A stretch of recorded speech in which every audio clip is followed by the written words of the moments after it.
আসসালামু আলাইকুম। আশা করি সকলে ভালো আছো। তোমরা যারা ভার্সিটি পরীক্ষা দিবা, তাদের জন্য আজকের এই ক্লাসটা খুবই গুরুত্বপূর্ণ। আজকের এই টাইপ থেকে একটা প্রশ্ন যেকোনো ভার্সিটিতে আসবেই। তো চলো শুরু করা যাক। আজকের এই টাইপটা হলো পর্যায়কাল এবং দৈর্ঘ্যের সাথে যে সম্পর্কটা সেটার উপর। দেখো তোমরা এই সূত্রটা সবাই পড়ছো। T equal to 2 pi root over l by g. এই সূত্রটা তোমরা মোটামুটি সবাই যারা পর্যায় বৃত্তগতি এই অধ্যায়টা পড়ছো মোটামুটি সবাই পড়ছো। তো এখান থেকে আমরা কি লিখতে পারি দেখো, টি সমানুপাতিক রুট এল।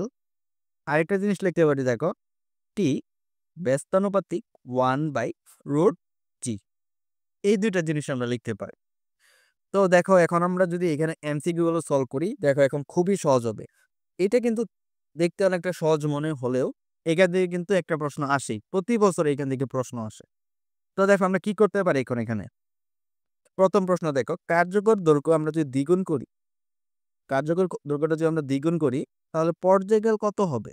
তাহলে কত হবে দেখো, এটা হলো টি, এটাকে আমরা যদি দ্বিগুণ করি তাহলে কি হবে? √2 এইটা। তাহলে এটার আনসার হলো √2।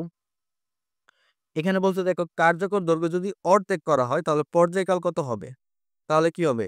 ইকুয়াল টু √1/2, মানে এল এর জায়গায় হাফ হবে, তাহলে এটা কি হবে? 1/√2 এইটা। তাহলে এটা হলো অ্যান্সার। খুবই সহজ। এরপরে দেখো, কার্যকর দৈর্ঘ্য যদি 4 গুণ কমানো হলে পর্যায়কাল কত গুণ হবে? যদি কার্যকর দৈর্ঘ্য যদি 4 গুণ হয় তাহলে পর্যায়কালটা কেমন হবে? তাহলে সিম্পল, টি ইকুয়াল টু কত? এখানে ছিল √L, √L এর জায়গায় আমরা কি 4 বসাবো। তাহলে টি ইকুয়াল টু কত? 2। তাহলে এটা অ্যান্সার কি 2 হবে। এখন দেখো, কার্যকর দৈর্ঘ্য যদি 9 গুণ করা হলে পর্যায়কাল কত হবে? টি ইকুয়াল টু √9। তাহলে এটা হবে কত? 3। তো এইটা হলো যদি দৈর্ঘ্য দেওয়া থাকে তাহলে টি বের করার নিয়ম। এখন অনেক সময় তোমাদের দেখবা এল বের করতে হবে, তখন কি করবা? মনে করো আমরা তো শিখছি টি ইকুয়াল টু √এল। তাহলে এখান থেকে যদি এল বের করতে হয় তাহলে কি হবে? এল সমানুপাতিক টি স্কোয়ার এইটা। দেন মনে করো পর্যায়কাল দ্বিগুণ করা হয়েছে, তাহলে কার্যকর দৈর্ঘ্য কি হবে? এখানে যদি দ্বিগুণ করি তাহলে কি 2/স্কোয়ার, দ্যাট এল ইকুয়াল টু কি হবে? 4। তো আশা করি তোমরা এখন অ্যাডমিশনে আসছো, এই জিনিসগুলো বুঝো। আচ্ছা, অনেক সময় দেখবা এখন তো আমরা দৈর্ঘ্য এবং পর্যায়কাল নিয়ে আলোচনা করছি, অনেক সময় এখানে যে জি, এই জি এর সাথেও সম্পর্ক করতে পার।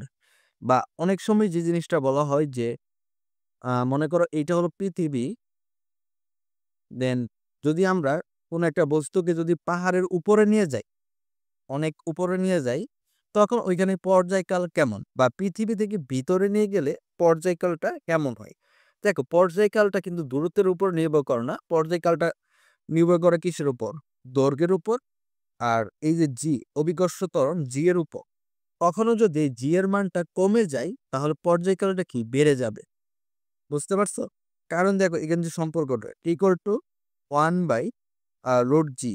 এখানে যদি জি যদি কমে যায় বাই চান্স, দেন এই যে পর্যায়কাল এটা কিন্তু বেড়ে যাবে। তো এই জিনিস যদি তোমরা জানো তাহলে দেখো মোটামুটি এমসিকিউ যদি এখান থেকে আসে তাহলে পারবা। তো আজকে এই পর্যন্তই। আসসালামু আলাইকুম।